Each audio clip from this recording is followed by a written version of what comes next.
150 Jewish leaders from around the world convened in Israel's northern city of Haifa for President Isaac Herzog's inaugural Voice of the People Council. They spent a week addressing critical challenges facing their community, ranging from anti-Semitism to strengthening Israel and diaspora ties. This marks the beginning of a 2-year collaborative effort aimed to tackle pressing communal challenges, harness data-driven insights, and chart a unified course for the next chapter of the Jewish future. This is a historic initiative. This has never happened before. To have 150 Jews, representing the 15 million Jews coming here to actually plan how we tackle those challenges, but also getting to know each other. We were basically selected to wrestle with, think about, and develop new solutions for a new Jewish future. And you will see when you interview more people and talk to them, that we represent an incredible wealth of Jewish diversity from across the globe. And we've all been super dedicated to the mission of helping Israel and Am Yisrael, and really living that mission and that value of being a light upon nations, and really lifting communities all over the world. Keep talking. This initiative want to be innovative and come with creative new ideas. So we need to walk the talk, and we build an algorithm for the screening process because we really wanted to bring diversity by all means to the room. Sessions throughout the summit explored themes such as adaptive leadership, resilience in times of crises, and the role of technology and data in shaping the Jewish future.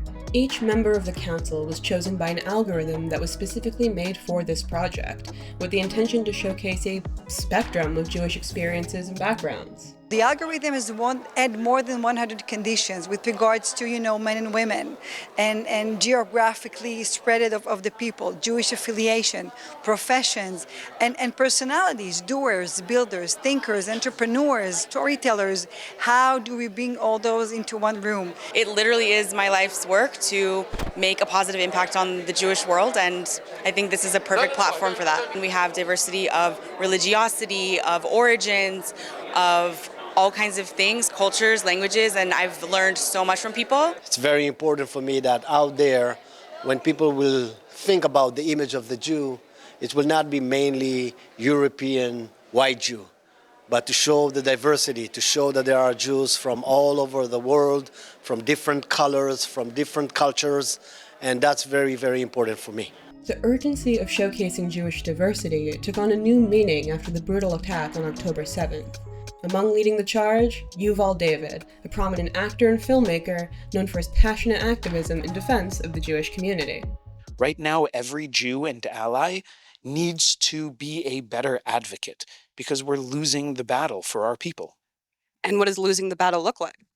Losing the battle? What does losing the battle look like? Losing the battle looks like the wars that we're seeing that of nations and terrorist organizations attacking Israel and attacking Jews internationally. Losing the battle means losing Jewish safety on college campuses. Losing the battle means Jewish businesses being targeted. Losing the battle means Jews in the United States, where almost half of the world Jewish population, and Jews around the world feeling afraid to walk around with a Magen David, where Jews who are demonstratively Jewish are unsafe. That is losing the battle. Everything that was bubbling below the surface.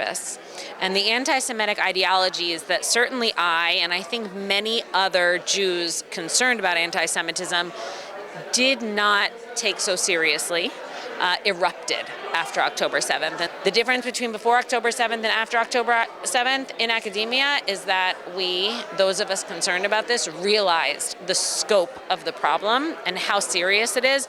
And we realized that we were essentially asleep for 20, 30 years while this ideology was being spread, and we woke up. The voices of the people, including that of project organizer President Isaac Herzog, emphasize that they aren't going down without a fight, and each council member has their own idea of what that means. We must fight back. I tell everybody, fight back, don't be afraid, raise your voice, be proud of yourself, and we meet endlessly with so many groups, and we tell them, we kind of charge them and tell them, go back, don't be afraid, and of course be proud of Israel. Whether there is a small or medium or large Jewish community, to also step out of our echo chambers or bubbles and be part of the overall community and share our culture, our identity, our values. And that, to me, that is the best way to prevent anti-Semitism, to show up as a normal person as anyone else. We have to try and to listen, not to agree, to listen and to understand each other's values without accepting them, to understand what's important to you and what's important to me, how it can affect your life and how it can affect my life, and see how we can put together. Over the course of 1 week, 150 strangers became colleagues, friends, and allies. In the end, they left Haifa as ambassadors, committed to sharing their vision of the Jewish future. The Jewish people in the diaspora has a vast way to influence everyone around the world, to bring people to understand that the Israeli people want to live our lives in peace. We want to bring, at least from my point of view in agriculture, we want to bring better world, to bring new technologies, to bring new knowledge, and we want to share it with everyone.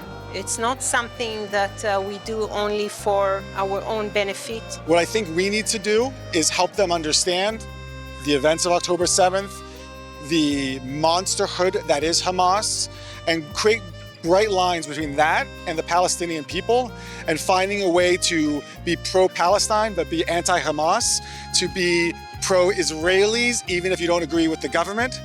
And it's on us to be those ambassadors for Israel, for Jews, for everything.